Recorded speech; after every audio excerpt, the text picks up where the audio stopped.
পিউ একটু পরপর হাসছে, ঠোঁট ফাঁকা করে যতবার সাদা দাঁত বেরিয়ে আসছে ঠিক বোকার মতো দেখাচ্ছে তাকে। আবার একটু পরপর মাথা চুলকাচ্ছে। এই মুহূর্তে সে ভীষণ রকম চাইছে মানের সঙ্গে ভাব করতে, কিন্তু কিভাবে কোত্থেকে কি করবে, কি বলবে। সেই প্রথম দিন থেকে মনে মনে দূরছাই করা মেয়েটি হলো মারিয়া। পিউ নিজে জানে ভেতরে ভেতরে ওর 14 গোষ্ঠী গালি দিয়ে উড়িয়েছে সে। একটা কথা জিজ্ঞেস করলেও ভালো করে উত্তর করেনি। এখন তার সাথে হুট করে কিভাবে মিলমিশ করা যায়। সে আস্তে ধীরে পাটিতে বসল, গোল চক্রের এক কোণে ঠিক মারিয়ার পাশে। বাবু হয়ে বসে কোলের উপর রাখা হাত কচলাল। পুষ্প, মারিয়া, বর্ষা, মচি সবকটা মিলে গল্প জুড়েছে। হাঁ করে শুনছে শান্তা শুক্তি। পিউ কিছুতেই ভেবে পাচ্ছে না এই গল্পে সে প্রবেশ করবে কি করে, কোন দিক দিয়ে ঢুকবে।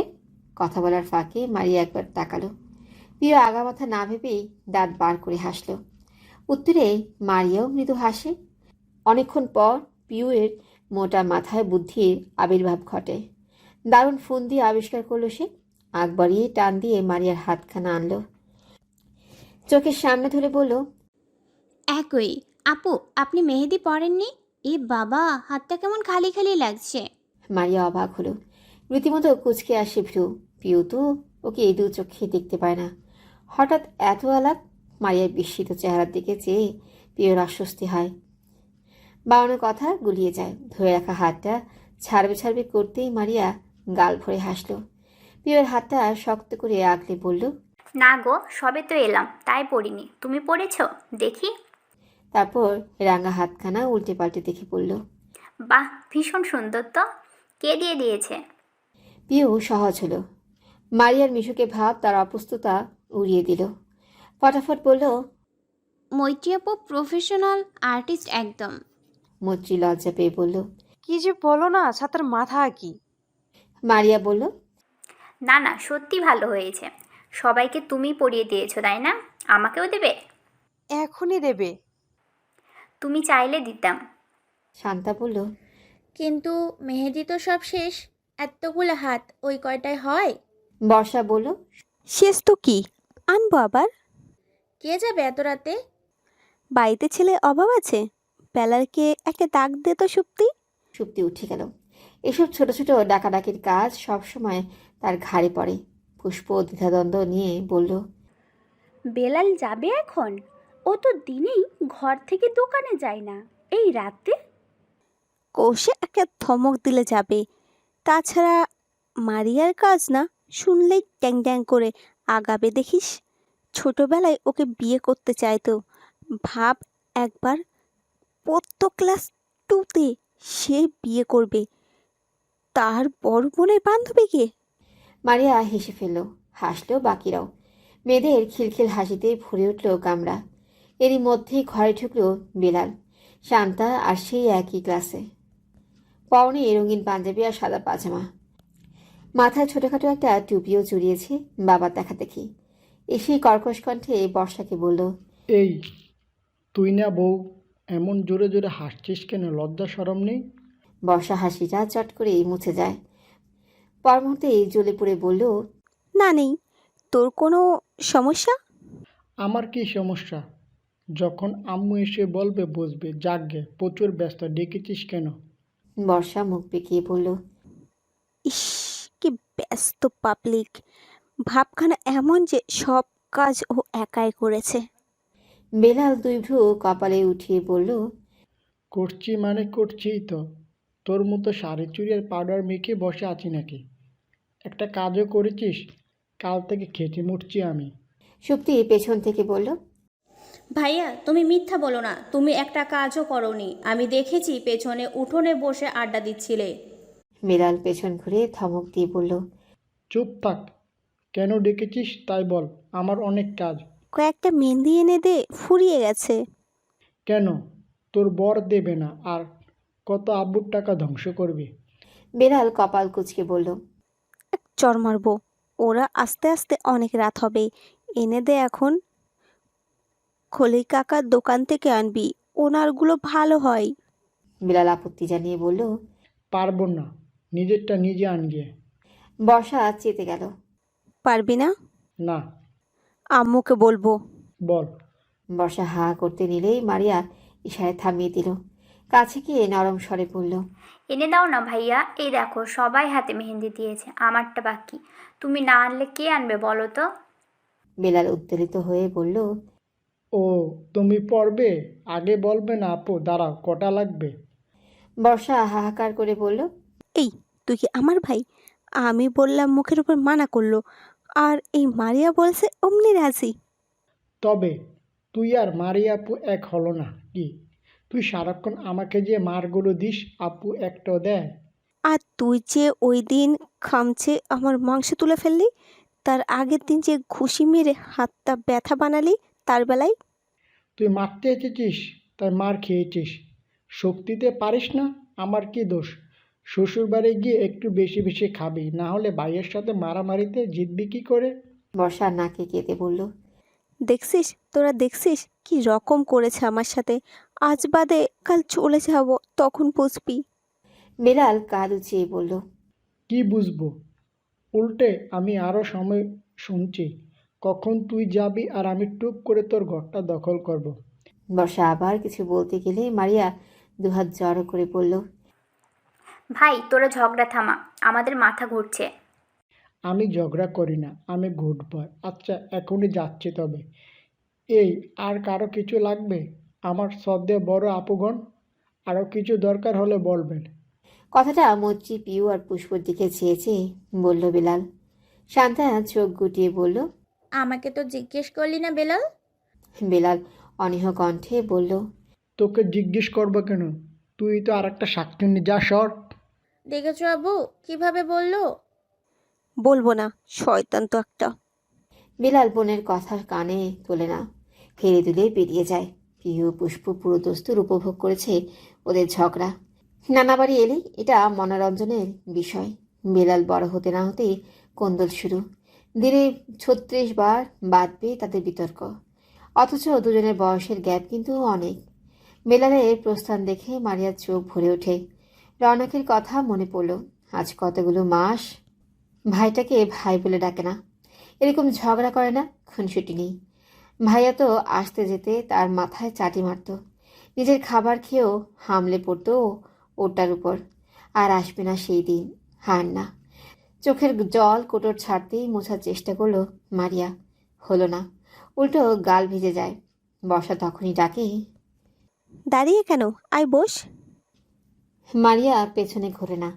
সবাই জল দেখে ফেললে ওদিকে কোটর উপচে আসছে। সে কান্নাটুকু আড়াল করতে ঘর ছাড়লো, ছোট করে বলল, আসছে একটু। আরে হ্যাঁ হ্যাঁ, কতবার বলবো আপনাদের? একটা ডকুমেন্ট হারিয়েছে বলে ছুটির মধ্যেও আমাকে ফোন করছেন। আমি তো আসার আগে সব বুঝিয়ে দিয়ে এসেছি, দায় তো এখন আমার নয়। না স্যার, আসলে এমডি স্যার বললেন। আমি স্যারের সাথে কথা বলে নেব, রাখছি। সাদেব লাইন কাটল। তিথি বিরক্ত সে। চাকরি নেওয়ার পর থেকে ছুটির দিন ছাড়া অফিস কামাই দিয়েছে বলে মনে পড়ে না। অথচ সেই 4টে দিনে ছুটি নিল অমনি তাদের ডকুমেন্টস হারায়। সব ভাওতাবাজি, বিড়বিড় করে যত সব বলে সে ফোনটা পকেটে ভর্তি নিল। ওপাশ থেকে চোখ মুছতে মুছতে আসছিল মারিয়া। ব্যাস, আবার সেই ধাক্কা। সাদিফের বুকের সাথে বাহুর সংঘর্ষে মারিয়া পড়তে পড়তে দেয়াল ধরে দাঁড়ালো। সাদিফ হেলে গিয়েও সোজা হলো। দুজন হতচকিত হয়ে ফিরে তাকালো। সাদিফ হতভম্ব হলেও ওকে দেখে উপচে পড়া কৌতূহল নিয়ে বলল, আপনি এখানে? মারিয়া হাত ডলতে ডলতে মুখ কোচকায়। ধাক্কা খেয়ে হকচকালেও সাদিফকে দেখে অবাক হয়নি। সে তো জানতো ওরা এখানে। শীতকালে একটা মশার কামড়ও সাংঘাতিক, ভীষণ ব্যথা লেগেছে তাতে। সে চেহারা গুটিয়ে রেখেই বলল, আপনি কি আসলেই চোখে কম দেখেন, নাকি বারবার জেনে শুনে ধাক্কা দিচ্ছেন? সাদিফ আকাশ থেকে পড়ে বলল, জেনে বুঝে ধাক্কা দেবো কেন? দেখতে পাইনি? পাবেন কি করে? মেয়ে দেখলেই তো অন্ধ হয়ে যান, শরীর সুরসুর করে। সাদিফ দাউ দাউ করে জ্বলে উঠে বলল, বাজে কথা বলবেন না। দুনিয়ায় কি মেয়ের অভাব পড়েছে যে আপনাকে দেখে ধাক্কা দেব? আপনার মতো ছেলেদের পড়তেও পারে। সাদিফের আর্তমর্যাদায় দাগ কাটে। চশমাটা ঠেলে পুরো কণ্ঠে বলল, শুনুন মিস, আপনি শুধুমাত্র ভাইয়ার বন্ধু বলে আমি কিছু বলছি না, তার মানে এই নয় যে আপনি যা খুশি তাই বলবেন। মারিয়ার মুখশ্রী অমনি শিথিল হয়, ঠোঁট চেপে দুদিকে চোখ ঘোরাসে, মনে মনে ভাবে এর মানে ছেলেটা ধূসরের ভাইয়া ছোট। চটপট দুষ্ট বুদ্ধি এঁটে ফেলল সে, বুকের সাথে হাত পেতে বলল, তাই আপনি রেসপেক্ট বোঝেন? বয়সে বড় এক মেয়ের সাথে ঝগড়া করছেন, মুখে মুখে তর্ক করছেন, আর বলছেন কিছু বলছি না। হাস্যকর না? সাদীপ বলল না কিছু, বিরক্ত ভঙ্গিতে চোখ নামালো, কপালে গাঢ় ভাঁজ। মারিয়া ছোট্ট শ্বাস ফেলে বলল, আমাদের সময় আমরা বড়দের এক হাত দূরে দেখলেই সালাম দিয়েছি। বয়সে বড় ভাই বোন এদের চোখের দিক চেয়েও কথা বলিনি। আর আজকের জেনারেশন, সম্মান তো দূর, একটা কথা মাটিতে পড়ে না এদের। সত্যি দুনিয়াটা রসতলে গেল।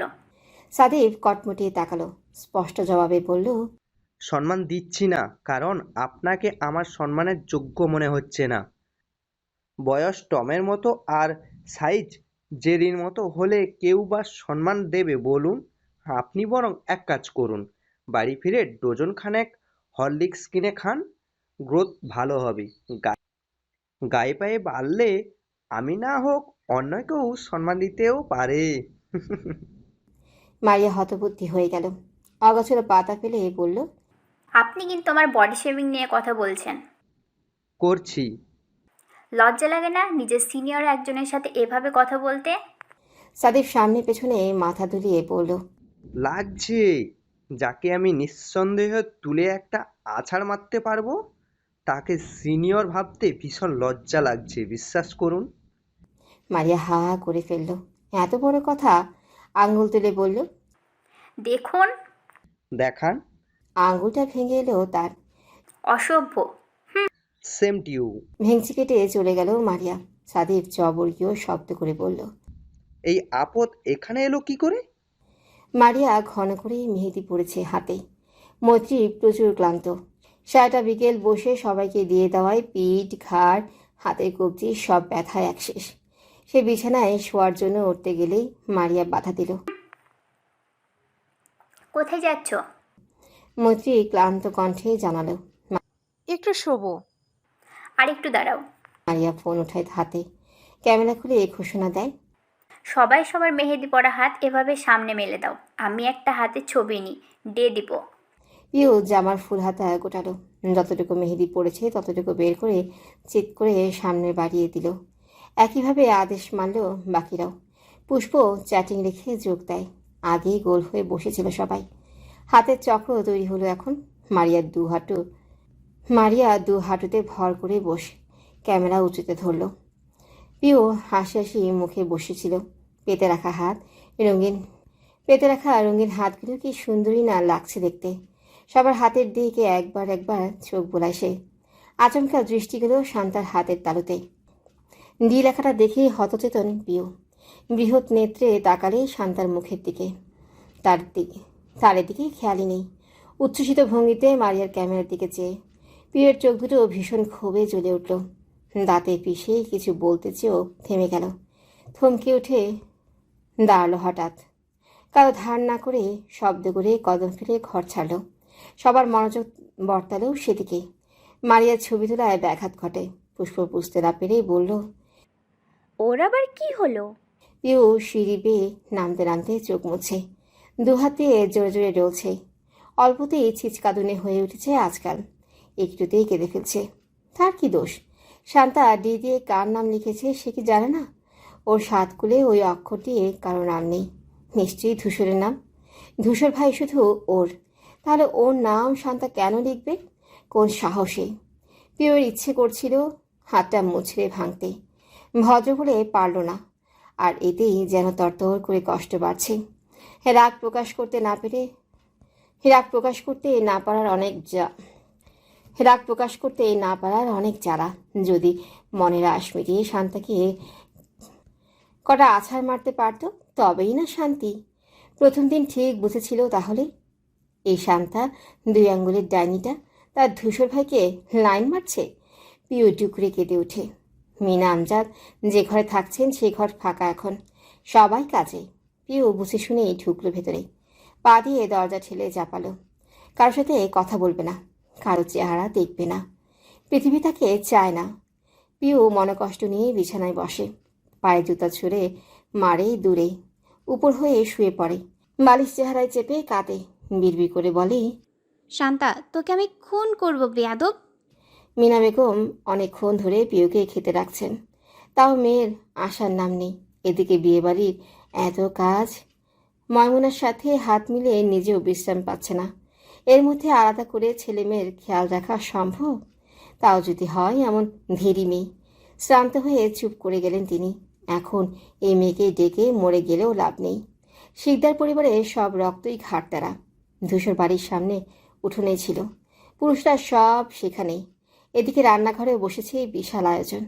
আদা রসুন ছেলানোর প্রতিযোগিতায় নেমেছেন গৃহিণীরা। রাত বাড়ছে, তাই বাচ্চাদের খেতে দিলেন আগে, পরে নিজেরা খাবেন না হয়। পুষ্প ফোন টিপছিল চেয়ারে বসে। মীনা বেগম বললেন, পিওর খাবারটা নিয়ে ঘরে যা, দেখ হলো কি না মেটার। এরই মধ্যে ধূসর বাড়িতে ঢুকে কারোর সাথে কথা না বলে দোতলায় উঠে যায়। পুষ্প সেদিক থেকে দৃষ্টি এনে আবার ফোনে মন দেয়। মীনা বেগম উত্তর না পেয়ে বললেন, শুনেছিস কি বললাম? খালি ফোন, এই ফোনই তোকে খেলো। ওর খাবারটা দিয়ে আয় যা, না হলে আজ আর খাবেই না। পুষ্প মুখ না তুলেই বলল, খাবে? দিয়ে আসতে হবে না, তোমার মেয়ে একটু পরেই আসবে। মেজাজ খারাপ হলো ওনার। বিদিষ্ট কণ্ঠে বললেন, তোকে বলেছে? আমি জানি। কি জানিস? পুষ্প রহস্য হেসে বলল, সিক্রেট। পিউ বারান্দায় মায়ের ঘর থেকে এখনো যায়নি, যাবে কি করে? তাকে তো বর্ষার ঘরে শুতে দেওয়া হয়েছে, আর ওখানে এখন মানুষে ভর্তি। শান্তা চুনিটাও উপস্থিত, আর আজকের পর থেকে ওকে দেখলেও গা জ্বলবে পিউয়ের। রাগ হবে, কখন না ছুটে গিয়ে চুল টেনে ধরে। সে নাক টেনে গ্রিলে হাত ভরল, হেঁচকে উঠেছে। কত যে কেঁদেছে কেউ জানে না। সবার কাছে এই কান্না নেকামো মনে হবে, যে শুনবে সে হাসবে, কিন্তু পিউ জানে তার কষ্ট লাগছে, ভীষণ কষ্ট। পিউ ভেজা চোখে একবার নিজের হাতের দিকে তাকালো। মধ্যিখানটা এখনো ফাঁকা, ধূসর ভাইয়ের নাম লেখা হয়নি, অথচ শান্তা। সেই ক্ষণে পিছন থেকে কেউ একজন ডেকে ওঠে, পিউ। পিউ সদা জাগ্রত হয়, চট করে ঘুরে তাকায়। দাঁড়িয়ে ধূসর, ঘন ভ্রুর মাঝে 3টি ছোট ছোট ভাঁজ। এই শীতেও লোকটা ঘেমে যায়। শ্যামলা রং আর গ্রিল গলে আসা হলুদ আলো, সব মিলিয়ে ধূসর ভাই তার রাজপুত্রের মতন। পিউ বেদনা ভুলে নির্নিমে এসছে রয়। এই লোক, এই মুখ, এই শরীর, এই কণ্ঠ, এই চাহনি, সব কিছু তাকে আকর্ষণ করতে সক্ষম। এতটাই আসক্ত সে, ধূসর কখন তাকে আকৃষ্ট করে খাদের ধারে এনে দাঁড় করালো টেরও পায়নি। এখন যে আর ফেরার উপায় নেই, জেনে শুনে ঝাঁপ দিতেই হবেই। ধূসর ভাইয়ের প্রেমে যে মরণ সুনিশ্চিত। পিউ মোহে থেকেই উঠে দাঁড়ালো। খাসনি শুনলাম। গুরুভার কণ্ঠ তার ধ্যান ভাঙায়, চেতনায় আনে। ফিরে আসে পুরনো দুঃখ ক্লেশ। সে মুখ ফিরিয়ে আরেক দিকে তাকায়। খাবো না। কণ্ঠে অভিমান। ধূসর দরজা ছেড়ে বারান্দায় গিয়ে দাঁড়ালো। আবছা আলোয় পিউয়ের ফর্সা মুখ জলজলে। সে একবার চোরা নজরে ধূসরের কোমর অবধি দেখে নিল। ধূসর ঠান্ডা কণ্ঠে শুধালো। পিউ কেন? আরেকবার নাক টানলো, ছোট করে জানালো, এমনি। ধূসরের কণ্ঠ দ্বিগুণ ভারী হলো। বলল, খেতে আয়। এগোতে নিল সে। পিউ উদ্বেগ নিয়ে বলল, বললাম তো খাবো না। ধূসর থেমে দাঁড়ায়, ঘাড় বাঁকা করে সুচালো নেত্রে তাকায়, জিজ্ঞেস করে, খাবি? পিউ কিছুক্ষণ আহত চোখে চেয়ে রইল। আচমকা রক্ত জবার ন্যায় ঠোঁট দুটো ভেঙে আসে তার। হু হু করে কেঁদে উঠল। হতভম্ব হয়ে গেল ধূসর, বিস্মিত সেই। আজ অবধি এত বকলো মারলো, কখনো তো কাঁদেনি। অবাক হয়ে দুকদম এগিয়ে কাছে গিয়ে দাঁড়ালো। পিউর বাহু ধরেই নিজের দিকে ঘোরালো, মোলায়েম কণ্ঠে শুধালো, কেউ কিছু বলেছে? পিউ দুপাশে মাথা নাড়ে। তাহলে? পিউ ঠোঁট কামড়ে ধরে।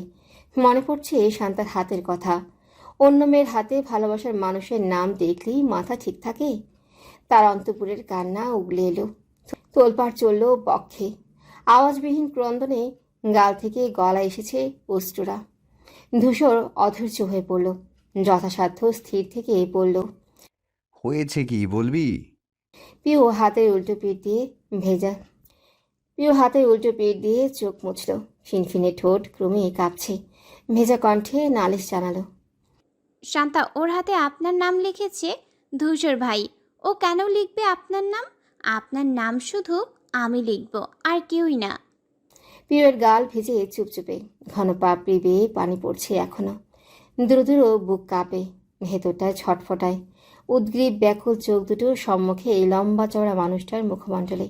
এই যে সে কাঁদলো, অনেক শোকে হাহুতাশ করলো, এসব কি ধূসর ভাইকে পারল ছুতে? কান্নার তোপে সে যে একটু হলেও মনের কথা বলেছে, সামান্য ইঙ্গিতও কি পেলেন না উনি? ধূসর দুর্বোধ্য দৃষ্টিতে তাকে নির্জীব শান্ত উদ্বেগহীন চাহনি তাকে বিভ্রান্ত করছে। এই চোখে ভাষা নেই, থাকলেও তার ক্ষমতা নেই পড়ার। তবু পিউ ক্লান্ত হয় না, একযোগে চেয়ে রয়। শেষমেশ ধূসরই দৃষ্টি ফেরালো, আরেকদিকে তাকিয়ে ঠোঁট গোল করে শ্বাস ফেলল, যেন হাওয়ায় উড়িয়ে দিল অভিপ্রায়। পরপর আবার তাকালো পিউয়ের দিকে, প্রহর তপ্ত স্বরে বলল, আমি সদর দরজা পার হওয়ার আগে তোকে টেবিলে দেখতে চাই, দ্বিতীয়বার যেন ডাকতে না হয়। পিউয়ের হৃৎপিণ্ড দুভাগ হয়ে গেল কষ্টে, হতাশ আহত হলো যন্ত্রণায়। এতটা বলার পরেও ধূসর ভাই বুঝলেন না, তার চোখের জল পাষণ্ড মানুষটাকে স্পর্শ করল না। এ কেমন পাথুরে মানবকে মন দিলি পিউ? পিউয়ের ভেজা নেত্রদয় বিস্ময় সমেত চেয়ে চেয়ে দেখল ধূসরকে। মানুষটা একদণ্ড সময় ব্যয় করে না চোখ মেলাতে, এদিক ওদিক দেখে ছোট করে বলে, হাই। এরপর ঘর ছাড়ে। নড়তে থাকা পর্দার দিকে তাকিয়ে পিউয়ের অশ্রু টুপ করে ঝরে আসে গালের উপর। মনে মনে হাহাকার করে বলল, বুকটা দুমড়ে মুচড়ে দিলেন ধূসর ভাই। এতটা ইমোশনাল একটা মানুষ কি করে হয়? তখনই বাহির থেকে ফের পুরো কণ্ঠ ভেসে আসে। কি হলো? পিউ নিজের ঠোঁট কামড়ে ধরে, নেংড়ে আসা কান্না আটকায়, চোখ মুছে শক্ত করে মন। যে মানুষ ভালোবাসা বোঝে না, তার সামনে নিজেকে দুর্বল করার কোনো প্রয়োজন নেই। ধূসর ভাই অভিনয়ে কত পটু সেও দেখে ছাড়বে। পিউ হাঁটা ধরে, তাকে দরজা খুলে বাইরে আসতে দেখেই ধূসর নেমে যায় নিচে। পুষ্প ধূসরকে সিঁড়িতে দেখেই পটাফট ফোন রেখে দিল পাশে, মন দিল খাওয়ায়। এতক্ষণ বলে বলেও যা করাতে পারেনি মিনা বেগম। মারিয়া আর বর্ষা বাদে বাকি সব ছোটরা এখানেই। সে ভাত নিয়ে বর্ষার ঘরে গিয়েছে। বউ মানুষ দুহাত ভরে মেহেদি পড়েছে, আজ আর হাতে পানি ছোঁয়াবে না বলে মারিয়াই খাইয়ে দিবে। ধূসর বেরিয়ে যায় না, বরং এসে দাঁড়ালো টেবিলের কাছে। পেছনে গুটি গুটি পায়ে পিউকে নামতে দেখেই পুষ্প ভ্রু নাচিয়ে মাকে বলল, কি বলেছিলাম না? মিনা বেগম বিহ্বল চেয়েছিলেন, তখন ভাবলেন ধূসর রুমে যাচ্ছে। দুটোকে নামতে দেখে বুঝে ফেলেন ঘটনা কি। অতিষ্ঠ ভঙ্গিতে মাথা নাড়লেন দুপাশে। না, তার মেয়েটাকে টাইট দিতে ধূসরের চুরি নেই। পিউ এসে দাঁড়াতেই ধূসর চেয়ার টেনে দেয়, গোমরা মুখে ইশারা করে। বস। পিউ বসল। ঠিক মুখোমুখি পড়ল শান্তা। মাংসের হাড় হাতে তুলে বসে সে, চিবোতেও পারছে না ধূসরকে দেখে। ভাবসাব কমে যাবে না? পিউয়ের গা পিত্তি জ্বলে গেল ওকে দেখতেই। বিরক্তি নিয়ে চোখ ফিরিয়ে মায়ের দিকে তাকালো। ভাত দিচ্ছ না কেন? রাগটুকু সব ছেড়ে দিল ওনার উপর। ভদ্রমহিলা হতভম্ব হয়ে ধূসরের দিকে তাকালেন। ধূসর বলল, তার ছিঁড়ে গেছে তোমার মেয়ের, খাবার দাও যদি জোড়া লাগে। পিউ মাথা নামিয়ে দাঁত চেপে ধরে। ধূসর শান্তা দুটোকে এখন অসহ্য লাগছে। একজন তার ভালোবাসার দিকে হাত বাড়িয়েছে, আর অন্যজন বুঝেও না বোঝার ঢং করছে। মিনা বেগম মেয়েকে ভাত পেরে দিয়ে ফিরে গেলেন কাজে। যে যার মতো খেয়ে উঠে যাচ্ছে। সত্যি, রাদীপ, রোহান, মৈত্রী, তাদেরও খাওয়া শেষ, অথচ পুষ্পর অর্ধেকও হয়নি। বরাবর আস্তে ধীরে খায় সে। পিউ প্লেটের ভাত নাড়াচাড়া করলেও শান্তা ইচ্ছে করে বসে আছে। পিউ চোখে একবার পাশে তাকালো, ধূসর নেই। হাঁপ ছেড়ে বাঁচল, ভাবলেও চলে গেছে। আঙুলের ভাত ছেড়ে প্লেটে ফেলল। খাওয়ার ইচ্ছে নেই একদম, খিদেটাই মৃত। পিউ উঠতে গিয়েও শান্তার দিকে তাকালো একবার। সে নিপুণ যত্নে আঙ্গুলে ভাত তুলে মুখে পড়ছে, যেন ভাত আঙ্গুল কেউ ব্যথা না পায়। আবার লাজুক চোখে তাকাচ্ছে তার পেছনে। প্রিয়র কপাল বেঁকে আসে। শাকচুনিটা কি দেখছে? সে তৎক্ষণাৎ পেছনে ঘুরে তাকালো। ধূসর চেয়ারে বসে, ফোনেই চোখ, অথচ প্রিয়ের বক্ষতালু অবধি জ্বলে পুড়ে ছারখার হয়ে গেল। কটমটিয়ে ফিরে তাকালো শান্তার দিকে, কর্কশ কণ্ঠে বলল, খাওয়ার সময় এদিক ওদিক কি দেখিস তুই? শান্তা থতমত খেল। পিউয়ের কথায় সবগুলো দৃষ্টি নিক্ষেপ হলো ওর দিকে। তার বুঝতে বাকি নেই পিউ দেখে নিয়েছে। যদি কাউকে বলে দেয়, সে সেকেন্ডের মধ্যে ভদ্র মেয়ে হয়ে ওঠে। তাড়াহুড়া করে খাবার খায়, উঠে যায় হাত ধুতে। পিউ ভাতের লোকমা মুঠো করে চেপে ধরে। এইভাবে যদি শান্তার চুটিটাও টিপে দিতে পারত। ঠিক তখনই দেখলেও ধূসরও ব্যাসিনের দিকে যাচ্ছে। পিউয়ের কলিজা ছলাৎ করে ওঠে। ধূসর ভাই শান্তার পিছনে গেলেন কেন? সে অচিরাত উঠে দাঁড়ালো। পুষ্প জিজ্ঞেস করলো, কি হয়েছে? আসছি। এই মেয়ে, হঠাৎ পুরুষালী স্বরে চমকে উঠল শান্তা। তটস্থ হয়ে ঘুরে তাকালো। ধূসরকে দেখে গুটিয়ে গেল এক ধাপ। ধূসর পা ফেলে এগিয়ে আসে, মুখোমুখি দাঁড়ায়। সরাসরি সুধায়, কি লিখেছো হাতে? শান্তার বুক থক করে ওঠে। উনি জানলেন কি করে? অবুঝের ভান করে বলল, কই কি কি লিখেছি? হাত দেখাও। শান্তা চুপসে গেল, ভয় পেল। দেখানোর বদলে উল্টো লুকিয়ে নিল পিঠের কাছে। ধূসর মৃদু হাসল, শান্ত কণ্ঠে বলল, সকালে বলেছিলাম শুধরে যেতে। ছোট মানুষ বলে কিছু বলিনি। তার মানে এই নয় যে তোমাকে সিগন্যাল দিয়েছি আমার পিছনে ঘোরার। শান্তা মাথা নামিয়ে নিল। ধূসর আবার বলল, হাতে কি লিখেছো আমি জানি না।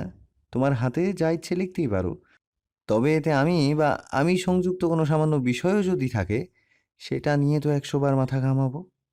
ধূসরের গুরুতর স্বর ছোট্ট মেয়েটাকে কাঁপিয়ে তোলে। বাড়ির কেউ শুনলে রক্ষী নেই। লোকটা তো অতিথি, সাথে কাউকেই মানে না শুনেছে। ওনার কি যায় আসবে? আসবে না। শহীদ হলে সেই হবে। শান্তা মাথা নিচে রেখেই বলল, আপনার ব্যাপারে কিছু লিখিনি, সত্যি বলছি। ধূসর তীক্ষ্ণ চোখে তাকায়। মিথ্যে শুনে মেজাজ খারাপ হয়, তবুও ঠান্ডা স্বরে বলল, তোমার বয়স আমি পেরিয়ে এসেছি। গতকাল থেকেই আমার দিকে যেভাবে তাকাচ্ছিলে, হাসছিলে, কি মনে হয় আমি বুঝিনি? বয়স কম, বুঝবেও কম। চোখের দেখায় কাউকে ভালো লাগা মানেই ভালোবাসা নয়। আর তোমার সাথে তো এসব কথা আলোচনা করতেও আমার অস্বস্তি। তবুও বলছি, পড়াশোনা করার সময় এখন বইয়ে মন দাও, না হলে আমি বাধ্য হব কথাগুলো তোমার বাবা মুত্তালিব মজুমদারের কানে দিতে। শান্তার চোয়াল ছুলে পড়ে, চোখেতে তাকায়। ঘন ঘন মাথা নেড়ে ভীত কণ্ঠে বলে, না না, বাবাকে বলবেন না, আমি আর এমন করব না। মনে থাকবে? শান্তা মাথা তোলালো। ধূসর যেতে নিয়ে আবারও দাঁড়ালো, ফিরে তাকিয়ে বলল, সকাল হওয়ার আগেই হাতে লেখা মুছে ফেলবে। যদি শুনতে পাই তা হয়নি, তোমার বাবাকেও দরকার হবে না। ভালো বিচার এই ধূসরও করতে পারে। শান্তা ঢোক গেল। ধূসরের মারামারির খবর যেখানে গ্রাম ছড়িয়েছে, সেখানে তার কানেই আসতে বাকি নেই। যে লোক অন্য গ্রামে এসে মানুষ পেটায়, তার বিচারের আসামি হওয়ার সাহস আছে ওর? প্রিয় ছুটে এসে বসলেও কেদারায়। তাড়াহুড়ায় অন্যার কোনাটা আটকালো কাঠে। চেয়ারের পায়ায় হোঁচট খেয়েছে, পা বেঁধেছে, অথচ ভ্রুক্ষেপ নেই। তড়িঘড়ি করে মাখা ভাতে হাত জোবালো, ব্যস্ততা দেখালো থালায়। পুষ্প কপাল কুঁচকে বলল, হয়েছে কি তোর? এরকম করছিস কেন? কোথায় গিয়েছিলি? প্রিয় কথা বলে না। আনন্দে তার দম আটকে আসছে, হাত পা কাঁপছে, হাঁসফাঁসে আঙুল চলছে না। এতক্ষণে দুঃখে খেতে পারেনি, এখন খুশিতে। একটু পরেই ধূসর এলো, ঠিক তার পেছনে দাঁড়িয়ে পুষ্পকে বলল, প্লেট খালি হওয়া অবধি ও যেন না উঠে, এটা দেখার দায়িত্ব তোর। পুষ্প মাথা হেলিয়ে জানালো। আচ্ছা। ধূসর বেরিয়ে গেল। আবার জোরে শ্বাস টানল পিউ। চোখ বুজে চট করে মাথাটা এগিয়ে দিল পেছনে। পুষ্প উদ্বিগ্ন হয়ে বলল, কি রে, শরীর খারাপ লাগছে? পিউ অমন হয়েই দুদিকেই মাথা নাড়ে, আইঢাই করে বলে, আমার খুশিতে মরে যেতে ইচ্ছে করছে আপু। পুষ্প ভোরকে বলল। এসব কি কথা? পিউ সোজা হয়ে তাকালো। পুষ্পের হাত নিয়ে বুকের কাছে ধরে বলল, এই দেখ কি জোরে কাঁপছে, মনে হচ্ছে লাফ দিয়ে বেরিয়ে আসবে। একটা স্কচ টেপ আনতো, হাড়টাকে আটকে রাখি। পুষ্প ভ্যাবাচাকা খেল। সাথে নাকমুখ কুঁচকে বলল, ধূসর ভাই ঠিকই বলেছেন, তোর মাথার তার আসলেই ছেঁড়া, পাগল কোথাকারের। মুখ বেঁকিয়ে হাত ধুতে চলে গেল সে। প্রিয় সেদিকে চেয়ে মনে মনে বলল, পাগল কি আজ হয়েছি? ধূসর ভাইয়ের প্রেমে হাসপাতালের পেশেন্ট আমি, ওনার চিকিৎসা ছাড়া সুস্থ হব না। সুমনা বেগম প্লেটে ভাত মেখে ঘুরছেন। 2 টুকরো মুরগির মাংস আর একটু আলু ডলে ডলে মেখেছেন। ঋতুটা এখনো ঝাল খেতে পারে না, কিন্তু কথা হলো ছেলেটা কই, সেই থেকে খুঁজছেন, হদিস নেই। পুরো বাড়িময় ঘুরলেন, একে ওকে জিজ্ঞেস করলেন, কেউ বলতে পারল না। চিন্তা এখন অবস্থা শোচনীয় তার। গ্রামের বাড়ির আশেপাশে কত ঝোপঝাড়, বিশাল বিশাল পুকুর, হাওর, ছেলে তো সাঁতারও জানে না। মায়ের মন ঝুপ করে আশঙ্কায় ডুবে গেল। অধৈর্য হয়ে ভাতের প্লেট রেখে ঘর থেকে বের হলেন, চললেন বাহিরে। আনিস তো সেখানেই আছেন, ওখানে থাকলেই থাকতেও পারে। তিনি যাওয়ার আগে দরজা দিয়ে ঢুকলো সাদিফ, দুকাধে রিক্ত বসে। দুজন হোল্ডার করতে করতে প্রবেশ করলো। ছেলেকে দেখে স্বস্তির শ্বাস নিলেন সুমনা। এগিয়ে গেলেন দ্রুত, মৃদু মৃদু ধমকে বললেন, এই ফাজিল ছেলে, কোথায় ছিলে তুমি? রিক্ত আধো বলিতে বলল, বাইলে বাইরে গেলে মাকে জানাতে হয় না? নামও এখন, খাবে? খাওয়ার কথা শুনেই রিক্ত চোখ বড় বড় করলো, দুদিকে প্রচণ্ড জোরে মাথা ঝাঁকিয়ে বলল, না না যাবো না। চুপ, কোনো কথা নয়। এই সাদীপ, নামা তো দুষ্টুটাকে। সাদিফ নামাতে গেলেও রিক্ত উল্টো আষ্টে পৃষ্ঠে খামচে ধরল তার চুল। কিছুতেই নামবে না। সাদিফ চেঁচিয়ে উঠল, ছোট মা, চুল ছিঁড়ে নিল তোমার ছেলে। পিউরা টেলিভিশন দেখছিল। এই দৃশ্যে হাসিতে ফেটে পড়ল সব। সুমনা বেগম প্রচণ্ড জোর খাটিয়ে কোলে নিলেন ছেলেকে। ভাত খেতে হবে ভাবতেই শোকে দুঃখে ভ্যাঁ ভ্যাঁ করে কেঁদে দিল রিক্ত। তিনি কানেই তুললেন না, এসব রোজকার ব্যাপার। নিরুদ্বেগ ভঙ্গিতে ঘরের দিকে এগোলেন। এদিকে সাদিফ হাঁপিয়ে গেছে, কোমরে হাত দিয়ে শ্বাস নিল সে। রিক্ত টানাটানিতে এলোমেলো চুল হাত দিয়ে গোছালো। এরপর গিয়ে ধপ করে বসে পড়ল পিউয়ের পাশে। তার মনোযোগ ততক্ষণে টিভি পর্দায় ঘুরে গেছে। সাদিফ বরাবরের মতোই নির্দেশ দিল, যা পানি নিয়ে আয়। পিউ তাকালো, কপালে ভাঁজ, ঠোঁট উল্টে বলল, বেড়াতে এসেও কাজ করাবেন? করাবো, যা। পিউ অনাগ্রহেও উঠতে নিলে মারিয়া আগ বাড়িয়ে বলল, আমি আনছি, তুমি বসো।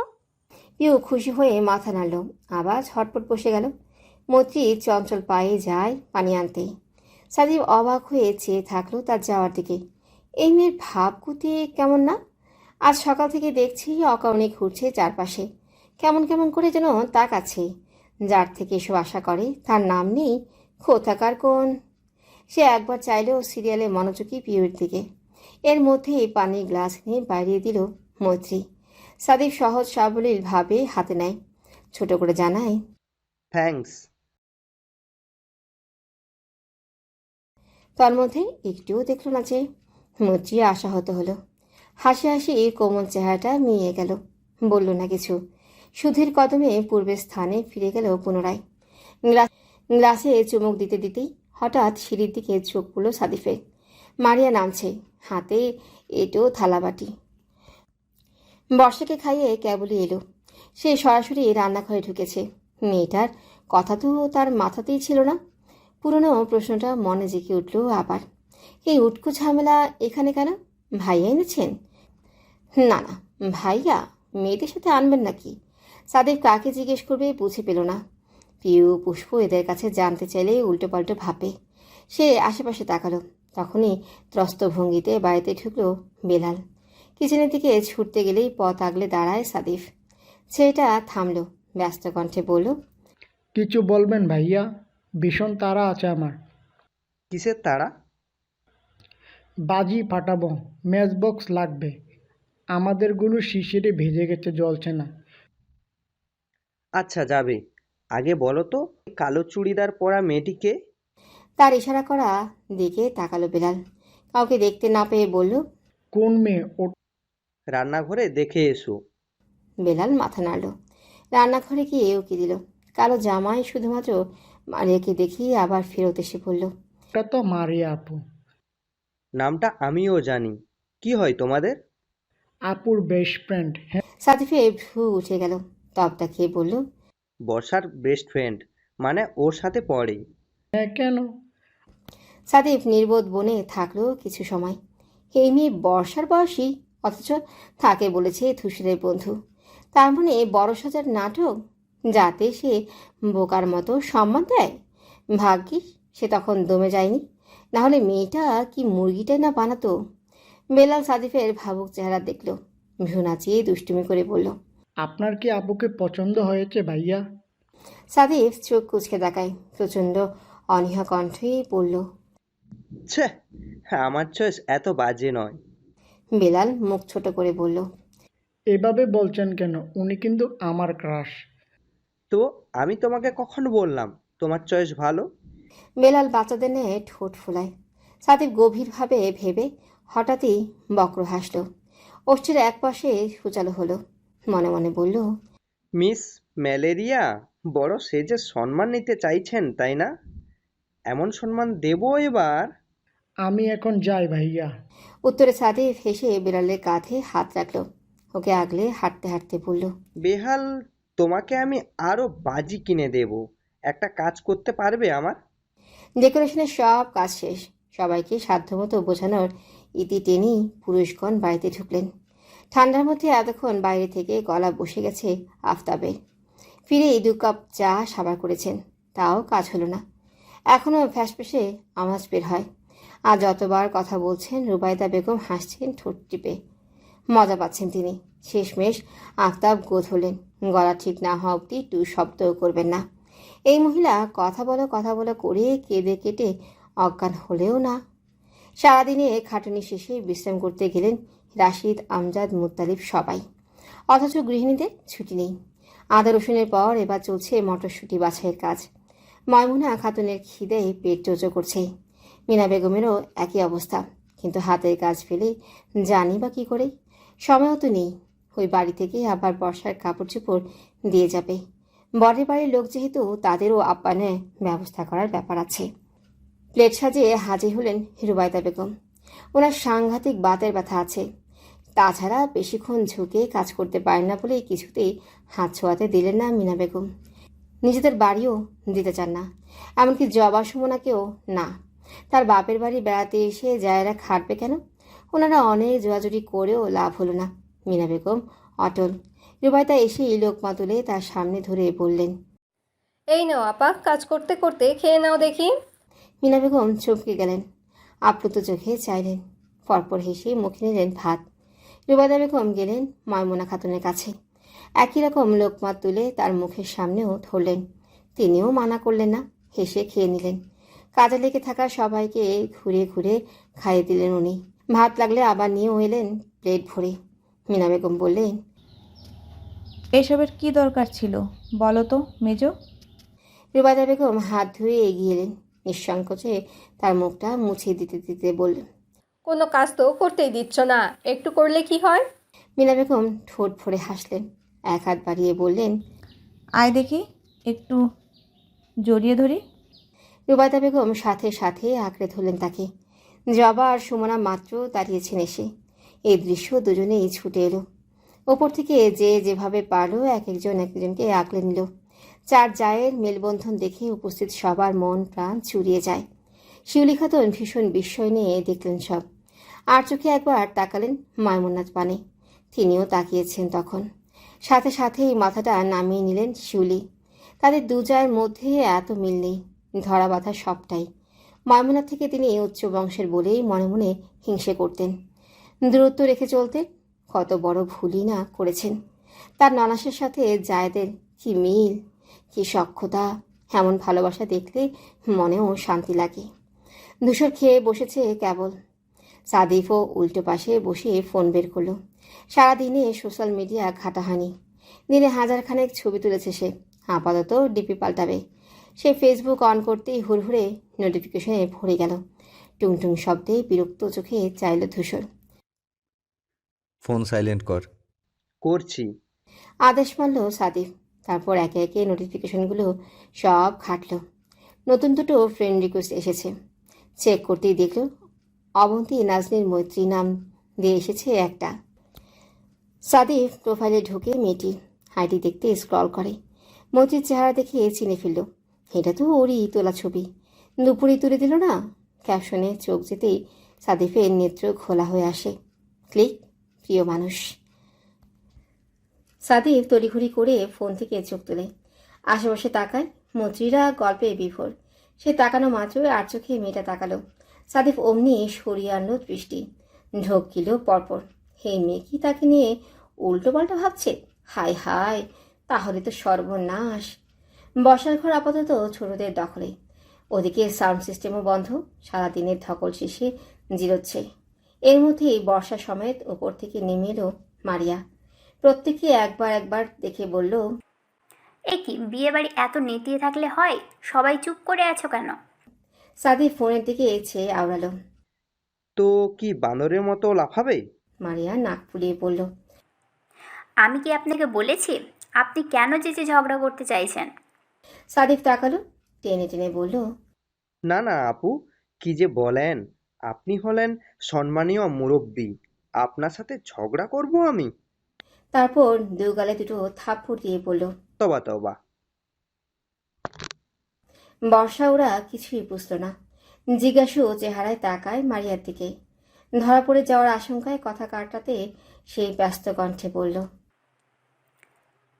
আর বর্ষা, পুষ্প, চলো সবাই আমরা মিলে ট্রুথ আর ডেয়ার খেলি। সুপ্তি লাফিয়ে ওঠে।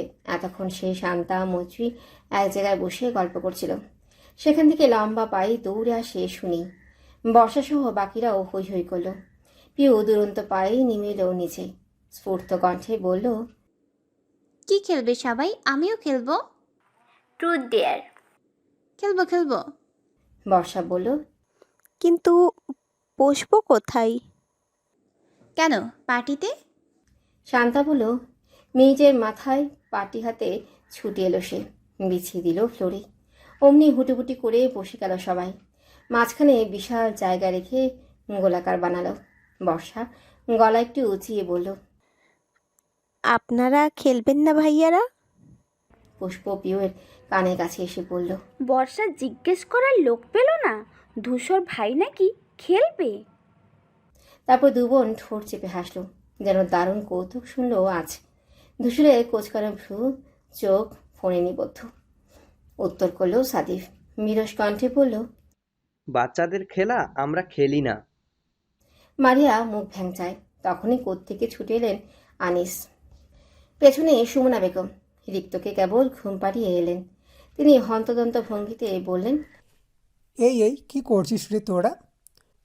পুষ্প জবাব দেয়, ট্রুথ ডেয়ার খেলছি চাচু। আনিস ব্যস্ত কণ্ঠে বললেন, সর বসে আমিও খেলবো। সবাই অবাক চোখে তাকালো। আনিস বসে পড়লেন। সুমনা বেগমও বাবু হয়ে দখল করলেন জায়গা। পিউ ভ্রু তুলে বলল, তুমিও খেলবে চাচ্ছু? অবশ্যই, আমি এখনো তরচার যুবক, বুঝলি? বুড়ো হয়ে যায়নি। আমাকে তোরা তোদের টিমের ভাবিস সবসময়। সুমনা বেগম বললেন, আর আমাকেও। আনিস নিষ্প্রেহ কণ্ঠে প্রতিবাদ করলেন, এই এক বাচ্চা মা আবার যুবতী সাজে? সুমনা চেতে বললেন, তুমি কি? তুমিও তো এক বাচ্চার বাপ। আনিস কলার ঝাঁকিয়ে জবাব দিলেন, স্বর্ণের আংটি আবার বাঁকা। হুহা করে হেসে উঠল সকলে। পিউয়ের মনে চট করে উদয় হলো একটি নতুন ইচ্ছে। সে আস্তে ধীরে উঠে ধূসরের কাছে গিয়ে দাঁড়ালো। ছোট্ট কণ্ঠে আবেদন করলো, ধূসর ভাই আসুন খেলি। ধূসর তাকালো, সরু চোখ করে বলল, তুই না একটু আগে কাঁদছিলি? পিউ অমনি 32টা দাঁত বের করে বলল, ওটা তো অসুখে কেঁদেছি, কিন্তু এমন ঔষধ পেয়েছি সব অসুখ সেরে গেছে। এখন আসুন না। ধূসর চোখ মুখ গম্ভীর করে বলল, না। পিউয়ের আদল কালো হয়।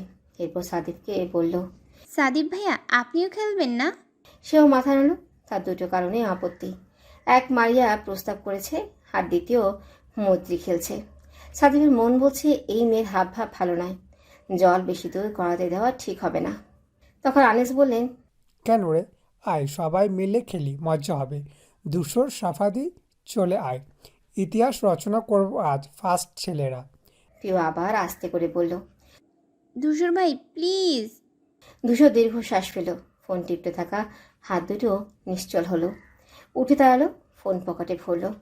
কোনো কথা না বলেই এসে বসে গেল আনিসের পাশে ঘেসে। হাসির প্রকোপে পিউয়ের অধরে ফাঁকা হয়ে গেল। ধূসরকে বসতে দেখে অপ্রস্তুত হয়ে পড়ে শান্তা। একটু আগের হুমকি মনে পড়ে যায়। কিশোরী মন দুলে উঠতে গিয়েও সহজ হলো। বাবা মা কেউ জানলে জ্যান্ত কবর দিবে। থাক বাবা, দরকার নেই প্রেমের। পিউ হুলস্থুল করে এসে আগের স্থানে বসল, ঠিক তার ধূসর ভাইয়ের সামনাসামনি। সাদিফ মাথা চুলকালো ধূসরকে যেতে দেখে।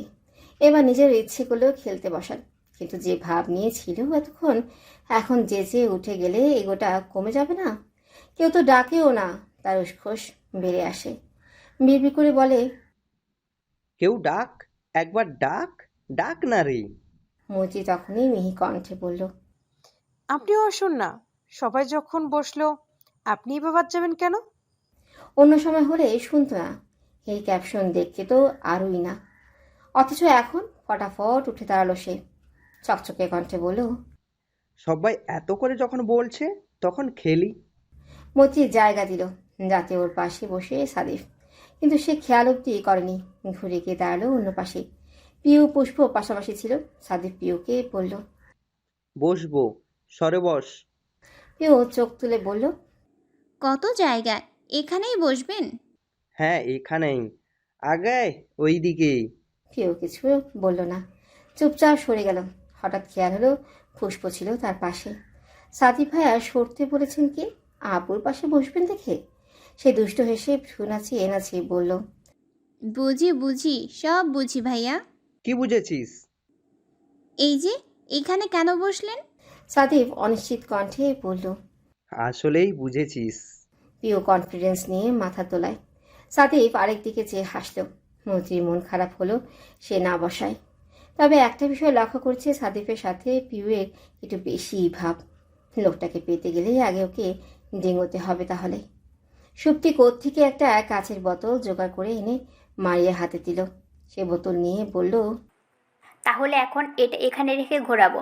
যার দিকে যাবে প্রশ্ন তাকে করা হবে। ট্রুথ না ডিয়ার সেটা অবশ্যই যার যার পছন্দ। তবে হ্যাঁ, পরপর দুবার ট্রুথ নেওয়া যাবে না। সাদিফ নিরস কণ্ঠে বলল, এগুলো সবাই জানে, নতুন কিছু থাকলে বলুন, না হলে স্টার্ট দ্য গেম। মারিয়া অসহ্য ভঙ্গিতে তাকায়। সাদিফ সচেতন কণ্ঠে অবুঝ সেজে বলল, এভাবে তাকাচ্ছেন কেন আপু? ছোট মানুষ, ভয় লাগে। মারিয়া ফের ভেঙচি কাটে। সাদিফের গা জ্বালা কথাবার্তা ডাস্টবিনে ছুঁড়ে ফেলে আবার বলল, প্রথমে কে ঘোরাবে? আনিস উৎসাহ নিয়ে বললেন, আমি। আচ্ছা। এরপর বোতল ঠেলে দিল ওনার দিকে। আনিস শার্টের খাতা গুটিয়ে প্রফুল্ল চিত্তে বোতলের এক প্রান্ত ধরে টান দিতেই ভো ভো করে ঘুরে ওঠে সেটি। সবাই ব্যগ্র হয়ে দেখতে থাকে। কার দিকে এসে থামবে কে জানে। একটা সময় ঘুরতে ঘুরতে এসে থামলো বর্ষার সামনে। পিউ পুষ্প সবাই হো হো বলে আনন্দ ধ্বনি তুলল। মন্ত্রী বলল, বলো আপু, কি নেবে? বর্ষা হা করার আগেই বেলাল বলল, কি আবার ট্রুথ নেবে? ওর সাহস আছে নাকি ডিয়ার নেওয়ার? বর্ষার এগোতে লাগলো। ছোটপাট দেখিয়ে বলল, তুই আমাকে ভীতু ভাবিস? আমি মোটেও ভীতু নই। শান্তা বলল, তাহলে ডেয়ার নাও। বর্ষা আগে পিছে না ভেবেই বলল, যা নিলাম। বেলাল এক হাত তুলে বলল, আমি দেবো ওকে ডিয়ার, আমি দেবো। আচ্ছা দাও, কিন্তু তাড়াতাড়ি। বেলাল একটু ভেবেই বলল, যা এমনিও ঠান্ডা পানি দিয়ে গোসল করে আয়। বর্ষার চোখ বেরিয়ে এলো। আর্তনাদ করে বলল, কি এখন? হ্যাঁ। অসম্ভব, অনেক ঠান্ডা আজ। এখন এই রাতে কোন পাগলে গোসল করবে? বেলাল কাঁধ উঁচু করে বলল, সে আমি কি জানি? ডিয়ার নেওয়ার আগে ভাবা উচিত ছিল। ফিল আপ করতে পারিস না, তাহলে খেলার জন্য লাপালি কেন? অপমানে বর্ষা থম ধরে বসে রইল কিছুক্ষণ। এই কনকনে ঠান্ডায় তাতে তাতে গায়ে লাগে। যেখানে সেখানে গায়ে পায়ে ঢালা কাঁদো কাঁদো কণ্ঠে বলল, অন্য কিছু দেয়া যায় না? বেলাল মাথা ছাকায়, না। যাচ্ছি। মুখ ভার করে উঠে গেল সে। ও যেতেই সবাই শব্দ করে হেসে ফেলল। বেলাল রাদিফকে বলল, যাও তো ভাইয়া, সত্যি আপু গোসল করছে নাকি দেখে এসো। গোয়েন্দাগিরি রাদিফের প্যাশন। বড় হলে ছোট চাচ্চুর মতন হবে সে। এক কথায় দুলতে দুলতে ছুটে গেল। মারিয়া বলল, এমন ডেয়ার দিলে বর্ষা তো আজ খবর হয়ে যাবে বেলাল। সাদিফ মনে মনে বলল, একটু পর আপনারও হবে মাননীয় ম্যালেরিয়া আপু, অপেক্ষা করুন। বেলাল চুলে উপরে ঠেলে দেয়। একটু ভাব নিয়ে জানায়, সেদিন ঘুম থেকে উঠেনি বলে গায়ে পানি ঢেলে দিয়েছিল, আজকে প্রতিশোধ নিলাম। সুমনা বেগম চিন্তিত কণ্ঠে বললেন, কিন্তু ওর তো ঠান্ডা লেগে যাবে। আরে না আন্টি, ওর অভ্যেস আছে সন্ধ্যাবেলা গোসল করার। তাছাড়া গন্ডারে সহ্য হয়ে দেখছেন কখনো? আচ্ছা বর্ষা আসুক, আমরা ততক্ষণে খেলতে থাকি। পুষ্পর কথায় সহমত প্রকাশ হয়। বোতল ঘোরাতে গেল সে। পিউ আবদার করল। আমি ঘড়ি। পুষ্প ওর দিকে ঠেলে দিয়ে বলল, নে। পিউ উৎফুল্ল চিত্তে বোতলের শীর্ষ ধরে টানল। ঘুরল সেটা, কিন্তু শেষমেশ এসে ওর দিকেই থেমে গেল। পিউ নিরাশ কণ্ঠে বলল, যা বাবা, এত বেইমানি। পুষ্প বলল, বেশ হয়েছে। মারিয়া শুধালো, বলো পিউ, কি নেবে? পুষ্পর পাশ থেকে বলে দেয়, ডেয়ার ডেয়ার। পিউ মাথা ঝাঁকালো, তবে সাবধান করলো। আমারে কিন্তু এই গোসল টোসলে জড়াবেন না কেউ। এখন গোসল করলে আপাতত 3 দিন বিছানা থেকে উঠতে পারবো না, কনফার্ম। বেলাল জানালো, আরে না পিউপু, এক ডিয়ার একবারই। পিউ একটু স্বস্তি পেল। নিশ্চিত কণ্ঠে বাছাই করলো। তাহলে ডিয়ার। মৈত্রী সঙ্গে সঙ্গে বলল, একটা গান গিয়ে শোনাও। পিউ চমকালো না, বরং অবাক হয়ে বলল, গান? হ্যাঁ, কতবার গুনগুন করতে শুনেছি, এবার পরিষ্কারভাবে শুনবো, গাও। পিউ আর চোখে একবার ধূসরের দিকে তাকায়। তার শীর্ণ চোখ এদিকেই। মানুষটার শ্যামলা চেহারা পিউর প্রেম প্রেম উতলে আনে। অনুরাগের সাগরে ডুবিয়ে দেয় মন। সে নিচের দিকে চোখ নামায়, শ্বাস টেনে ধাতস্থ হয়। মৃদু কণ্ঠে গুনগুনিয়ে গেয়ে ওঠে, अगर तुम मिल जाओ जमाना छोड़ देंगे हम। अगर तुम मिल जाओ जमाना छोड़ देंगे हम। तुम्हें पाकर जमाना भर से रिश्ता तोड़ देंगे हम। अगर तुम मिल जाओ जमाना छोड़ देंगे हम। अगर तुम मिल जाओ जमाने छोड़ देंगे हम। গানের প্রতিটি কথার নিবেদনে ধূসর ভাই। তাকে জুড়িয়ে সমগ্র লাইন, সমস্ত বাক্য। সুরের মাধ্যমে সব ভালোবাসা অনুভূতি তার পায়েই লুটিয়ে দিচ্ছে পিউ। কণ্ঠ ধীরে ধীরে জোয়ালো হলো তার। গলা ছেড়ে বেরিয়ে আসে ধ্বনি। মাঝে মধ্যে অনুচিত নেত্রে দেখে নেয় সামনে বসা মানুষটিকে। আহ, তার প্রেমা সম্পদ। ধূসরের দৃষ্টিও অবিচল, বিন্দুমাত্র নরণচরণ নেই। এভাবে তাকিয়ে কেন উনি? কি দেখেন এত? গান থামতেই সবাই তালি বাজালো। পিউ আরেকবার নিভু চোখে তাকালো ধূসরের দিকে। মানুষটা একই রকম বসে, ঠোঁটে হাসি নেই, অথচ জলজলে চোখ দুটো কি যেন বলছে। তালি বর্ষণ থামল, সবাই প্রশংসা করলো। সাদিফ সাধুবাদ জানিয়ে বলল, তোর গানের গলা কিন্তু মাশাআল্লাহ। পিউ মৃদু হাসি, লজ্জা লজ্জা পায়। ধূসর ভাইয়ের সামনেই আজ প্রথম গান গাইল, কুণ্ঠা হবে না? এরই মধ্যে থরথর করে কাঁপতে কাঁপতে হাজির হলো বর্ষা। পা থেকে মাথা অবধি ঢাকা মোটা কম্বলে। ওকে দেখতেই আরও এক দফা রোল পড়লো হাসি। রাতির সাথে এসে জানালো, গোসল করেছে। মারিয়া পাশ দেখিয়ে উতলা কণ্ঠে বলল, আয় আয়, এখানে আয়। অথচ তার ঠোঁটেও চাপা হাসি। বর্ষা ভাইয়ের দিকে কিরমিরিয়ে তাকাতে তাকাতে বলল, বেলাল মিটমিটি হাসছে। দারুণ জব্দ করেছে এটাকে আজ। সুমনা বেগম রসিকতা করে বললেন, তা বর্ষা, এত রাতে তোমার গোসলের অনুভূতি কি? সে অত্যন্ত দুঃখ নিয়ে বলল, আর বলবেন না আন্টি, পানিতে নয়, যেন হিমালয়ের আইসবার। পরপর বেলালের দিকে চেয়ে খড়খড় কণ্ঠে বলল, তুই মনে রাখিস আজকের কথা, যদি তোকেও ফেরত না দিয়েছি এসব দেখিস। বেলাল মশানো তরণের মতো হাত নেড়ে হুমকিটা হাওয়ায় উড়িয়ে দিল। উল্টো বাকিদের তাড়া দিয়ে বলল, বসে আছি কেন, শুরু করো। মুহূর্তের মধ্যে চকচকে বোতল আবার ঘোরানো হলো। সাদিফ ঘূর্ণায়মান সেটার দিকে চেয়ে ফিসফিসিয়ে অনুরোধ করলো। আমার দিকে আসিস না ভাই, একদম না। জড়বস্তু শুনে ফেলল তার আবেদন। বোতলের প্রান্ত গিয়ে থামলো ধূসরের সামনে। প্রিয়র চেহারা চকচকে হয়ে ওঠে। সবাই হো হো করে বলেই ধ্বনি তোলে ফের। সকলে নড়েচড়ে বসলো এবার। ধূসরের মতো পানসিয়ে সিরিয়াস মানুষ আজ তাদের সাথেই খেলছে। আবার প্রশ্নের পালাও তার। আনিস আগ্রহ নিয়ে বললেন, বল ধূসর, কি নিবি? ধূসর হা করতে গেলেই মারিয়া বলে ওঠে, পরপর অনেকগুলো ডেয়ার গেল, তুমি না হয় ট্রুথ নাও ভাইয়া। ধূসর মেনে নিল, ছোট করে বলল। ওকে। মারিয়া আরেকটু উৎফুল্ল হয়ে বসল, ঝরঝরে কণ্ঠে শুধালো, আচ্ছা ভাইয়া, তুমি তো সারাক্ষণ বাইরে থাকো, কাজ করো, এদিক ওদিক ছোটাছুটি করো। এত ব্যস্ততার মাঝে এমন কোনো জিনিস যেটা তোমাকে শান্তি দেয়, স্বস্তি দেয়, সেটা দেখলে মনে হয় না যে আমার সব কষ্ট, সব ক্লান্তি শেষ? সাদিফের প্রশ্ন পছন্দ হলো না, বিড়বিড় করলো। বোকা বোকা প্রশ্ন। অন্যরা উৎসুক হয়ে তাকায় ধূসরের উত্তর জানতে। প্রিয় সব থেকে বেশি উৎকণ্ঠিত। কি বলবে সে? ধূসর সকলের চাহনি উপেক্ষা করে চোখ নামালো মেঝেতে, ঠোঁট কামড়ে কিঞ্চিত হাসল, স্থূল কণ্ঠে বলল, দুটো ডাগর ডাগর চোখ, বোকা বোকা চাহনি আমাকে শান্তি দেয়। পল্লব ঝাপটে ঝাপটে করা প্রশ্ন আমায় স্বস্তি দেয়। আর রক্ত জবার ন্যায় ঠোঁটের হাসি, কান্নায় ফোলা লালিত নাক, যা দেখলে মনে হয় এর কাছে পৃথিবীর সব ক্লান্তি, সব দুর্ভোগ তুচ্ছ। কথা শেষ করে ধূসর সামনে তাকায়। প্রিয় বশীভূত, নিষ্পলক তার দৃষ্টি। অধর মিশে নেই। অন্যরা তাজ্জব বনে তাকিয়ে। লোচন ভর্তি অবিশ্বাস তাদের। ধূসর অপ্রতিভ হলো, অস্বস্তি নিয়ে বলল, সবাই এভাবে তাকিয়ে আছো কেন? সুমনা বেগম বিস্ময়াবহ হয়ে বললেন, তুই প্রেম করছিস ধূসর? ওপর থেকে তাড়াহুড়া পায়ে নেমে এলেন রাশিদ, সঙ্গে আমজাদও আছেন। দুজন বিশ্রাম করছিলেন এক ঘরেই। ওনাদের নামটি দেখে এই ছোটদের খেলাধুলায় ভাটা পড়ল। অবাক চোখ মুখগুলো ধূসরের থেকে সরিয়ে নিক্ষেপ হলো সেদিকে।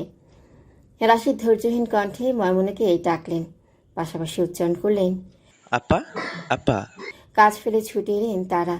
জিজ্ঞাসা নিয়ে সাথে এলেন বাকিরাও। মিনা বেগম শুধালেন, কি হয়েছে? ওনারা এসে গেছেন। এক বাক্যে তটস্থ হলো সবাই। বসে থাকা সকলেই তৎপর হয়ে উঠে দাঁড়ালো। ময়মুনা খাতুন চোখ গোল করে বললেন, কারা? বর্ষার শ্বশুর বাড়ির লোকজন? হ্যাঁ, যাও আপ্যায়নের ব্যবস্থা করো, আমরা এদিকটা দেখছি। ময়মুনা বেগম ছুটলেন, মিনা বেগম গেলেন পেছনে। সুমনা বেগম মেঝেতে বেছানো পাটি ভাঁজ করতে নিলেই বর্ষা আটকায়, কেড়ে নেয়। অতিথি মানুষ কাজ করবে কেন, বরং নিজে গুছিয়ে শান্তার হাতে দেয়। পরপর দৌড়ে চলে যায় কামরায়। শ্বশুরবাড়ির লোকদের সামনে এভাবে দাঁড়িয়ে থাকা যায়? পুরুষরা দরজার দিকে এগুলেন। সোফার উপর ফেলে রাখা এলোমেলো কুশনগুলো ত্রস্ত ভঙ্গিতে ঠিকঠাক করল পুষ্প। বাড়ির সামনে গাড়ি ফেরানোর শব্দ এলো। মৈত্রী, শান্তা, সুপ্তি বাপ চাচার পেছনে ছুটল। প্রিয় একই রকম দাঁড়িয়ে, নড়ছেও না, কথাও নেই। ধূসর দুকদম এগিয়ে সদর দরজার কাছে যায়, গলায় চেয়ে বাড়িটা দেখে নেয়। বাড়ির সামনে গাড়ি ফিরেছে মাত্র। পরপর নামলেন 6 জন পুরুষ, অল্প বয়সী ছেলেই বেশি। ধূসর দেখা মাত্রই প্রিয়র দিকে এগোলো। কাছে এসে ওর দিকে তাকাতেই ভ্রুজোড়া কুচকে ফেলল।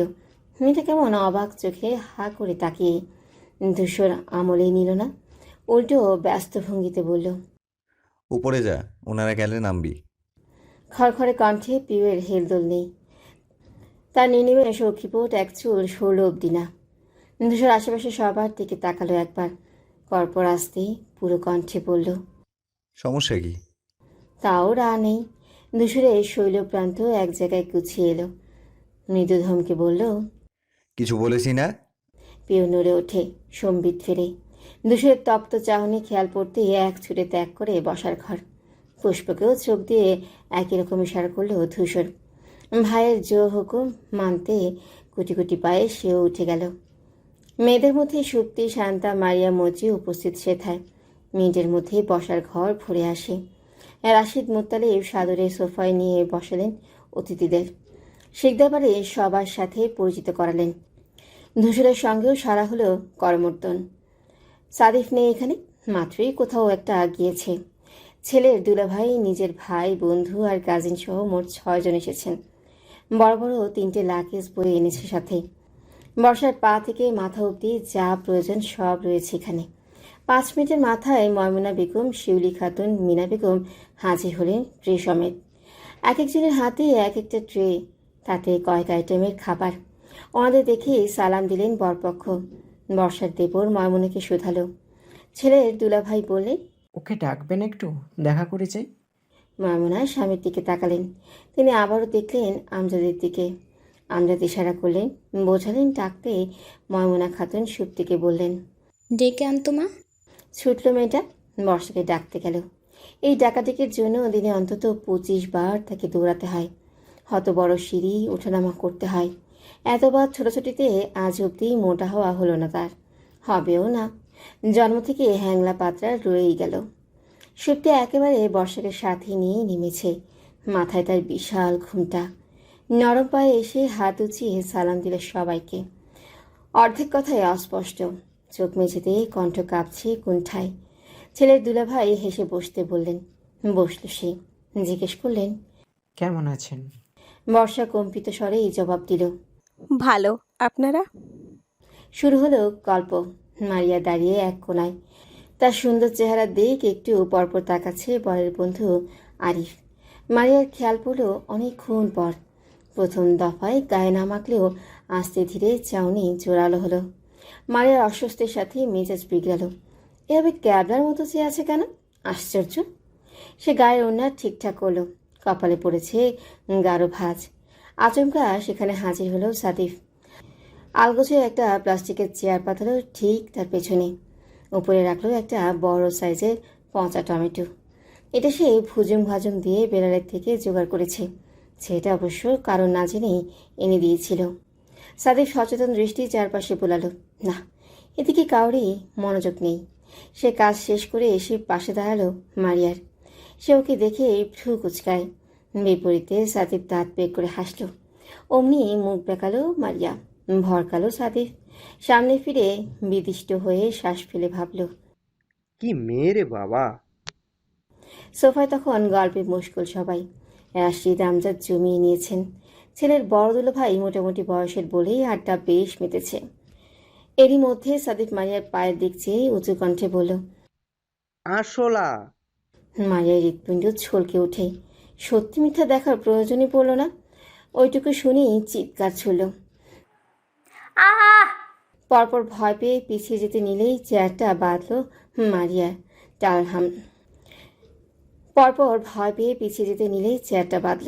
মারিয়া টাল হারিয়ে থপ করে বসে পড়ল। অমনি পচা টমেটো পেটে মেখে গেল গায়ে। কিছু ছিটকে লাগলো লম্বা চুলে। জামার ব্যাক সাইড পুরো একাকার হয়ে গেছে। মারিয়া হকচকালো, থমকে তাকালো। যত্রতত্র হু হা করে হেসে উঠল সাদিফ। হাসতে হাসতেই নুয়ে গেল, পেট চেপে ধরল। মারিয়া হতবুদ্ধি হয়ে হাত রাখলো চেয়ারে। আঠালে কিছু উঠে এলো আঙ্গুলে।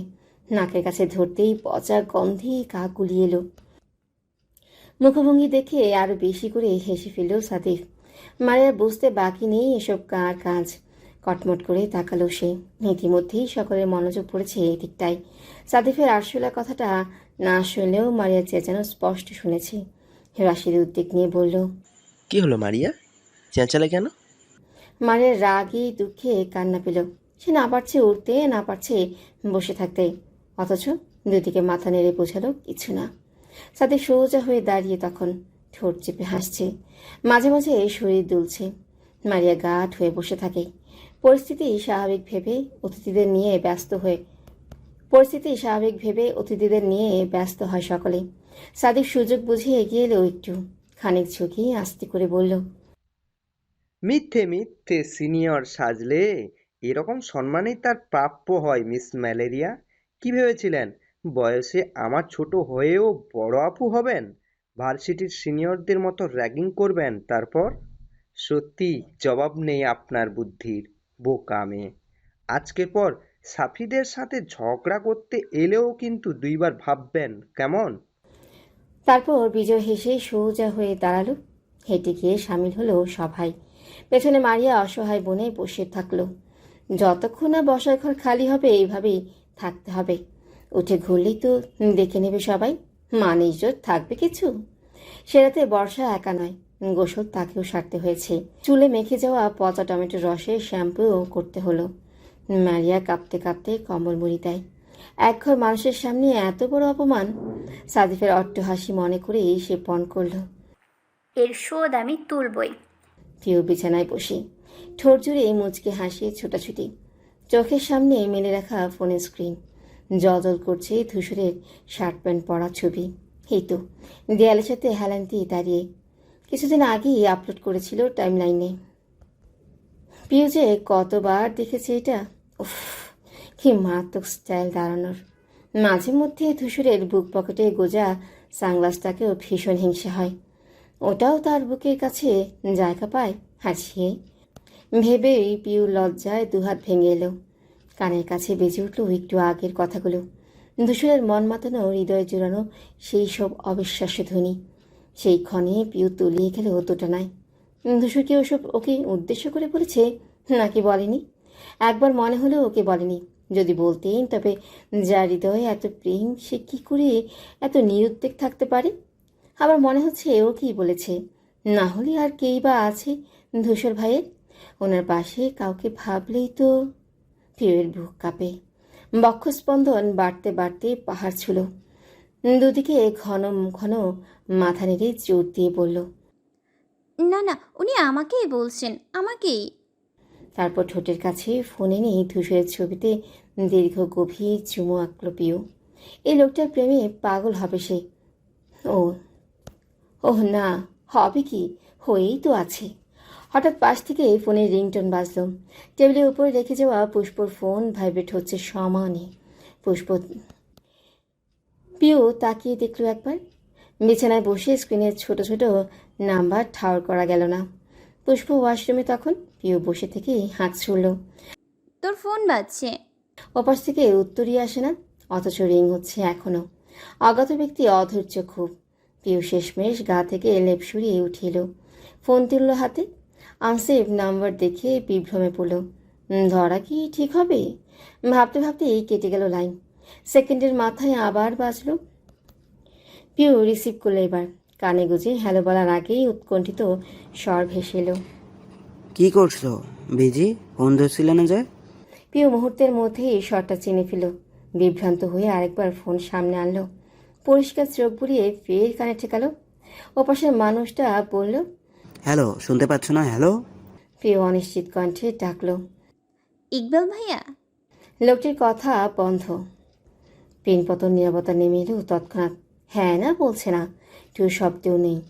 পিউ আবারও বলল, ইকবাল ভাইয়া না? হ্যালো, শুনতে এরই মধ্যে ফোনটা টেনে নিল পুষ্প। পিউ চমকালো না, তবে অবাক হলো। পুষ্প স্ক্রিনে তাকাতে চোখ বড় বড় করলো, কেমন ভ্যাবাচেকা খেলো। পরপর খট করে লাইনটা কেটে দিল। তাকালো তার দিকে, রাগ দেখিয়ে বলল, পারমিশন না নিয়ে কারো ফোন রিসিভ করতে নেই, জানিস না তুই? ওটা কি ইকবাল ভাইয়া ছিলেন? পিউ সঠিক জায়গায় তীর ছুঁড়েছে। পুষ্প তবুও নিভে গেল না, উল্টে প্রতাপ নিয়ে বলল, ইকবাল ভাই হবেন কেন? উনি কেন ফোন করবেন? আন্দাজে কথা না বললে চলে না তোর, তাই না? পিউ ভ্রুকুটি করে বলল, যেতে যাচ্ছিস কেন? আমি শুধু। পথিমধ্যে এই কথা কেড়ে নিল পুষ্প। কি শুধু? তুই আমার ফোন রিসিভ করে কি গোয়েন্দা হতে চেয়েছিলি? হুম। আর যেন না দেখি আমার ফোন ধরতে, এক চড়ে সব দাঁত ফেলে দেব তাহলে, বেয়াদব কোথাকার। পুষ্পর রুক্ষ ব্যবহারে পিউয়ের বুক ভারী হয়। কষ্ট পেল সেই। চোখ ফেটে উকি দিল স্বচ্ছ জল। নেত্রপল্লব ভিজে উঠল। ঠোঁট চেপে কান্না আটকে অভিমানী কণ্ঠে বলল, তুই আমার সাথে আর কখনো কথা বলবি না। এরপর বিছানায় কোনায় গিয়ে লেপ মুড়িতেই শুয়ে পড়ল। পুষ্পর এতক্ষণে হুঁশ ফিরেছে। কপাল চাপড়ে জিভ কাটল সে। ভয় পেয়ে নার্ভাস হয়ে কি না কি বলে ফেলল। ইস, সে চটজলদি গিয়ে বোনের পাশে শোয়। পেছন থেকে জড়িয়ে ধরতেই পিউ মুচড়ে উঠল। দাবাদাবি করে বলল, ছাড় আমাকে। পুষ্প ছাড়ল না, উল্টো বোনের তুলতুলে গালে চুমু খেয়ে বলল, আমার লক্ষ্মী বাবু এমন কলে না। পিউ চুপ করে থাকলো। ছোটাছুটি করলেও লাভ হবে না। পুষ্পর মাথায় হাত বোলাতে বোলাতে বলল, সামনে তো পরীক্ষা, অনেক চিন্তায় ছিলাম, ওই জন্যই না বুঝে কি না কি বলে ফেলেছি, সরি। পিউ নাক মুখ কুঁচকে তাকায়। এটা কেমন লজিক? পরীক্ষা ওর, চিন্তা তার বোনের। কিছু বলতে গেলে তখনই ঘরে ঢুকলো বর্ষা।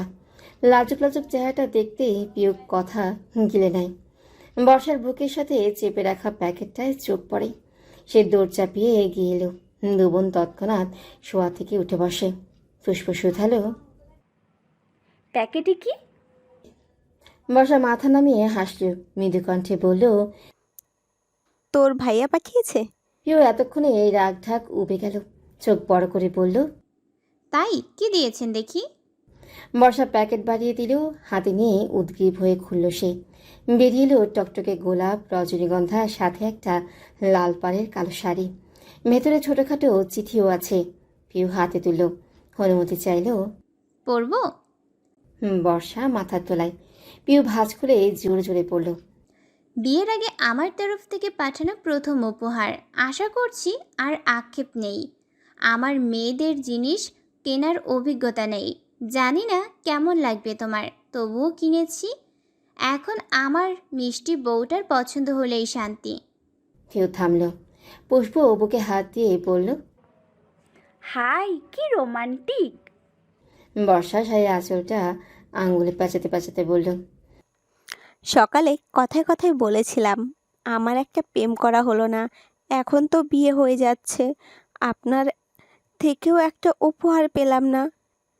সেটা দেখে মনে হবে না বয়ফ্রেন্ড দিয়েছে, তাই উনি এখন ওনার ভাইয়ার থেকে লুকিয়ে পাঠালেন। তিনি দিয়েছেনও লুকিয়ে।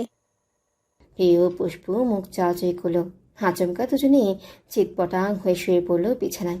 ভাবাচাকা খেলো বর্ষা। দুজন সমস্বরে চিৎকার করে বলল, ও মা গো, টুরু লাভ। বর্ষার বিয়ে আজ। ঝাঁকঝমক অনুষ্ঠানেরও আজকে সমাপ্তি। এরপর মেয়েটা চলে যাবে শ্বশুর বাড়ি। আত্মীয় স্বজন ফিরে যাবে নিজেদের ভিটায়। পূর্ণ গমগমে বাড়িঘর খালি হবে। যে যার মতো ব্যস্ত হবে কাজে। শুধু ফাঁকা পড়ে থাকবে বাবা মায়ের বুক। ভোর থেকে ময়মনা ভার মুখে ঘুরছেন। ঠিকঠাক কাজ করলেও হাসির দেখা নেই। যতবার মনে পড়ছে মেয়েটা চলে যাবে আজ, চোখ জ্বলে উঠছে কান্নায়। ক্ষণে ক্ষণে অশ্রু আঁচলে মুছছেন, লাভই হচ্ছে না। বেহার চোখ আবার ভিজে ওঠে। বর্ষা সকালবেলা উঠেছে, ঠান্ডা লেগেছে তার। গতকাল বেলালে ডেয়ার পূরণ করতে গিয়ে সর্দি বেঁধেছে। টিস্যু দিয়ে নাক মুছতে মুছতে রান্নাঘরে এলো সে। ময়মনা খাতুন এঁটো চায়ের কাপ ধুচ্ছেন তখন। বর্ষা বলল, মা, এক কাপ চা দেবে আমায়? তিনি বোঝা কণ্ঠে বললেন, দিচ্ছি। মায়ের গলা শুনে বর্ষার ভ্রু বাঁকা হয়। আপাতত রান্নাঘরে কেউ নেই। বর্ষা একটু এগিয়ে এলো, মায়ের বাহু ধরে নিচের দিকে ঘোরালো। চোখ ভরা জল দেখে আঁতকে বলল, ও মা, কাঁদছো কেন? কি হয়েছে? ময়মনা তাড়াহুড়া করে চোখ মুছে বললেন, কিছু না, পেঁয়াজ কেটেছিলাম তো তাই। আমি চলে যাব বলে কাঁদছিলে তাই না? বলতে না বলতেই বর্ষার চোখ বেয়ে জল কালে পড়ল। মেয়ের কান্না দেখে ময়মনার আর শক্ত থাকা হলো না। গা ভেঙে কেঁদে ফেললেন।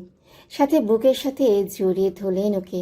হাউমাউ করে বললেন, আমি তোকে ছাড়া কি করে ভালো থাকবো রে মা, আমার ঘরটা যে খালি হয়ে যাবে। বর্ষা জোরে কেঁদে উঠে। শব্দ পেয়ে নাস্তার টেবিল থেকে উঠে পড়লেন মিনা বেগম। পেছন পেছন এলেন অনেকেই। মামের কান্না দেখে রাশিদের চোখ ছলছলে। বর্ষা কাঁদতে কাঁদতে ছেলে মানুষী কণ্ঠে বলল,